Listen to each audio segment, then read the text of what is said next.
if I shut off, it wouldn't be as hard to die. So I don't think I could imagine anything harder as a mother than thinking that you might have to leave your kids behind.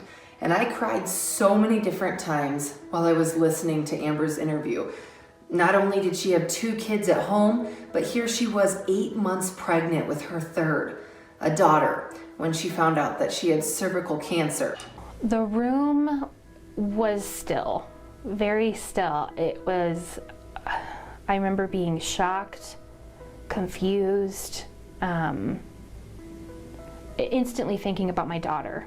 And so Amber decided to put off the treatment until after the birth of Everly. The time between and the time after, when you have a brand new baby, and now you're going in for procedure after procedure, hysterectomies, chemo, it's just completely beyond me to imagine.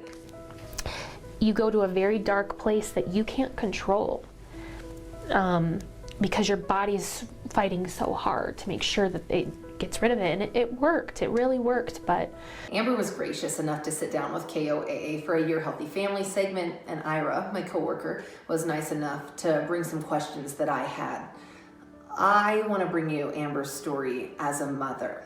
It is so heart-wrenching at times, but yet very enlightening. I've always been more of a realist type of person. I've never been afraid to talk about mortality or, you know, what would happen if something were to happen.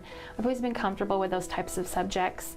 But to be truthful, you don't get a whole lot of clarity going through treatment. It doesn't allow that. You know, there are moments where I would feel fight. You know, I'd feel strong. And there were moments where chemo and radiation would ravage so heavily through my body that I remember holding my daughter at one point and thinking, I don't deserve to hold her. I don't deserve to be her mother.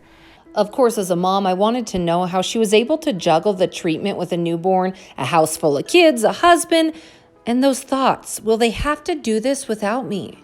You know, and I would have candid conversations with my family as I always could, but I would kind of get cold and start to shut off a little bit because I knew if it'd be a little easier to be a little more disconnected if this was the part I told you, if I shut off, it wouldn't be as hard to die. So her mom and husband stuck there right by her side through a roller coaster of thoughts and emotions. They would talk me, lack of a better way to put it, they would kind of talk me off the fence a little bit and saying, it's fine, we're gonna be fine, and they'd hold my hand. But unfortunately, you know, like I said, with chemo and radiation, chemo especially, it shuts you off. You're almost cold, emotionally, physically. Amber is obviously here for a reason. She's a strong role model and shows us how important each of life's moments are. And now she just takes those in a little bit deeper. A lot of my friends and family, even other mothers, struggle with this a little bit, but I'm a little bit more intentional with even my smaller moments.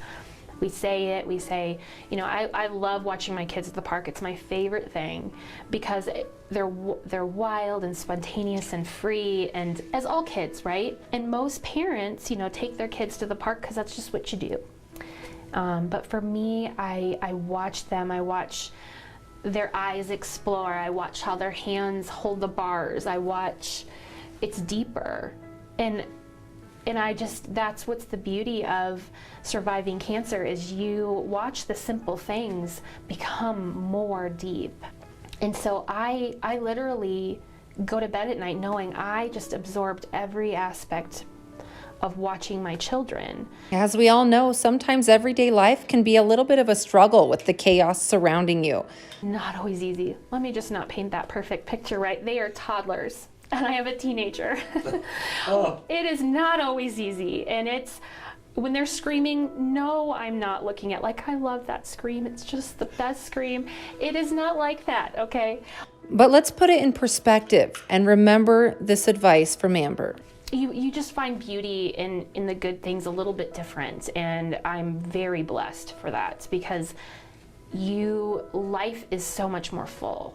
Absolutely. Amber spends a lot of her time helping other families navigate the path that she once faced. Her encouragement for each of us is just nothing short of amazing. And when you look at your children and you're in awe, of them at any level, know that, you're their voice. And so for my children, I make sure that they're educated. They see how I fight for things, being informed, knowing about their bodies. We're more comfortable talking about those types of things in my home, and I'm pretty proud of that. If I left the planet today, there'd be a lot of peace in my heart, for sure. Sorry I couldn't meet you today, Brie, but what you're doing is amazing, and with your children, and I recently started following you. It was actually suggested, I think, by another one of your coworkers, and I said, absolutely, I love supporting local moms and building that camaraderie, so I look forward to meeting you, hopefully one day. Of course, I do hope to sit down with Amber very soon. We've been in contact back and forth.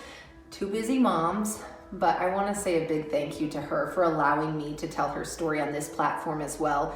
And in the blog portion of this, you can actually find a link to Ira's Your Healthy Family. That's where you're going to find more of the medical portion of Amber's story, as well as how she's advocating for other women who are going along a similar path that she was. Thanks for watching. Now go hug your loved ones.